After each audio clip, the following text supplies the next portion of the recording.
नमस्कार, आप देख रहे हैं न्यूज़ 20 इंडिया में हूं आपके साथ सुरेंद्र सोनी। अब ऐसी भी क्या रुसवाई साहब, 2 दिन 2 रात गुजर गई लेकिन नाराजगी कम ना हुई। आखिर ससुराल छोड़कर पियर जाना और ऐसे वक्त में कोई समझदारी तो नहीं। कल तो पार्टी का जश्न था, जिले के मुखियाओं को नाराजगी वाले खत देने जा रहे थे। आखिर ऐलान ऊपर से था तो काम सभी को करना था, लेकिन साहब आप तो रुसवा हो गए। हालांकि अंदाज कोई नए नहीं पुराने ही है। आपकी धार को आखिर कौन नहीं जानता। सियासत तो रोम रोम में है, पब्लिक भी आपको बहुत चाहती है। तो फिर ऐसा भी क्या जो 2 दिन पहले हुआ था, अभी भी गुस्से की बर्फ पिघली नहीं। इन साहब ने भी तो आपको मनाया होगा, आखिर सूबे के मुखिया हैं, और मनाया तो आखिर इन साहब ने भी होगा, आखिर परिवार के मुखिया हैं। तो फिर माने क्यों नहीं? क्या यह माना जाए कि आपको मनाया नहीं गया? अब सूबे की पब्लिक जानती है आखिर वजह क्या होगी। जनाब, आप भी तो उस बात से वाकिफ होंगे कि घर के लोगों के झगड़े के मजे अक्सर पड़ोसी लिया करते हैं। अब देखिए, इनका भी कमल खिल रहा है और बोलने का मौका तो इन्हें भी मिल गया है। अब तो पब्लिक भी देख रही है कि पहले इन साहब ने राजस्थान की मरुधरा में क्या क्या सियासत के रंग दिखाए थे और रुसवा होकर कई किलोमीटर दूर चले गए थे। और यह भी कहा जा रहा था कि कम से कम इधर तो कोई नाराजगी नहीं है।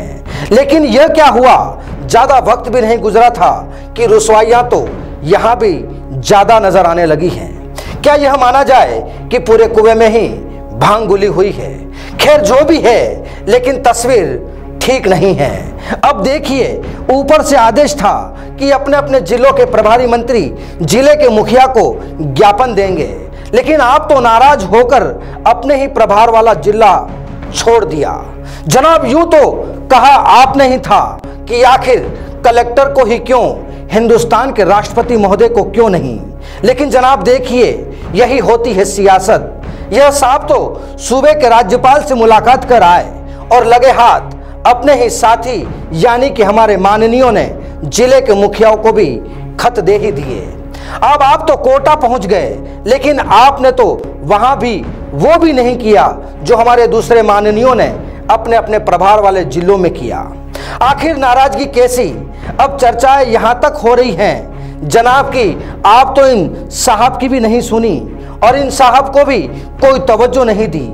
जनाब, सूबे के मुखिया हैं, इनकी तो सुनते, इनकी तो मानते। हुक्म, आपका अंदाज वाकई निराला है और शायद इसलिए आप हमेशा सूबे की सियासत की चर्चाओं में भी रहते हैं। फिर चाहे पब्लिक हो, अधिकारी हो या फिर विधानसभा, हर जगह आप ही चमकते हैं। अब यूं तो चमक इस बार भी गए, लेकिन यह क्या बात करें, यह बात जो है वो दूर तलक जा पहुंची है। लेकिन साहब, आपको काहे का डर? जब लोगों का सिक्का चलता है तो आपकी तो चवन्नी भी दौड़ती है, और शायद यही वजह है कि मुंह तो फिलहाल इनका भी बंद है। हालांकि इन साहब ने आज जरूर अपने मुखार बिंद से आपकी तारीफ की हो, लेकिन जनाब, सियासत में तारीफ करने का भी कैसा तरीका होता है, वह अंदाज भी कैसा होता है, जरा यह भी तो जान लीजिए।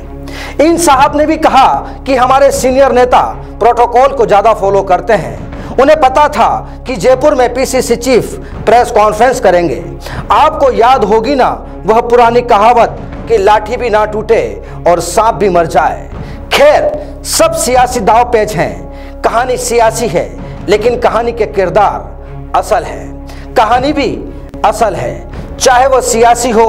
अब तमाशा देख रही है तो यह पब्लिक जो आने वाले कुछ समय बाद वोटिंग बूथ की ओर दौड़ेगी अपना इम्तिहान देने के लिए, क्योंकि पहले भी इन्हें पढ़ा लिया गया होगा, लेकिन असल नतीजे तो इनके ही होंगे, क्योंकि इम्तिहान तो असल में इन्हीं का ही होगा। फिर हाजिर होंगे कुछ और सियासी दिलचस्प तस्वीरों के साथ। तब तक बने रहिए हमारे साथ। नमस्कार।